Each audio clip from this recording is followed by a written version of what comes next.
Wa ko katulog, init kaayo. O so nang arrange na ko sa ako ang mga tinda. And then kaning mga gatas ako ang mga Junax, ako ang pang kuan. I-arrange ko nila ko karon kay sapak-sapak na ang pagkakuha na ay mga kinuhaan na ay lahi na sang pandol ang gikuhaan. Ang sa mabira lang. Kasagaran ko sa akong mga anak, mga busy kay sila. Sahay pang birahon na lang ni nila largo basta di ma-arrange ang mga gatas kay kung naay play, ay practice sa basketball. Inom sila gatas daan. So atuan na ning andamon mama no. Kay aron di na ni magkuan tanawan. Kinuhaan na diri-diritan na niya, diri kay nakabandol ta. So gisamukan ko ako ning pang itsaron. Yan ang kuan ako. Ibutang nako ang uban nako mga stocks diri sa ay di ko mahulog. Diri sa baldi-baldi. Ay init kayo guys. Kaniha giduka nako pero di man jud ko ganahan matug. Inig kaadlawan.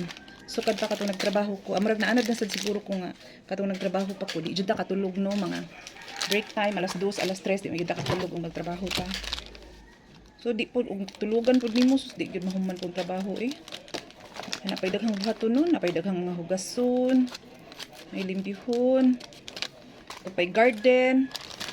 Balik unon tato na ko akong garden pero marag medyo busy pa man. Adi na hinong kaayo init pero grabe yung kuan singot, sige tubod akong singot. So tara guys, mangkuan ta. Kuyugi ko niyo mag-organize karon dili ko laayan ha. Bantayi ko ninyo. Kinalan bantayan ninyo ang mga anxiety patients kay aron lagi mo tan-aw nila no. Sama nako. Kay dili lalim.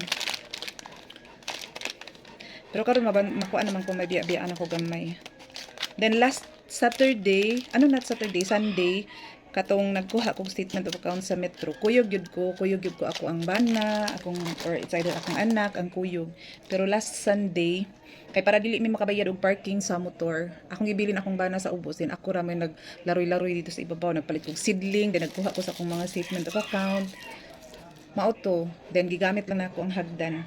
Kay makuyawan man ko ako ra usa pero ga practice ko nga ako na lang usa kanang mabiyaan ako diri sa balay kanang naisay pag mulakaw na ang tanan akong mga anak sa school ay makahunahuna ko nga malaag lang ko kung in case na kanang anxiety would attack pero kaluyan sa Ginoo no kanang mabiyaan ako og kanang ginagmay kamalingaw na lang ko kanang maghugas-hugas ko sa akong plato pero dugay lagi ko maghugas sa plato ambot ngano kaha ko nga kanang murag medyo meticulous ako pagabot sa mga kanang gamiton bitaw sa kaon. Dugay kay kumahuman na nakit na akong kubo, manakit na akong hawak ko pagkahuman. Mga kaldero pa. Mama's life.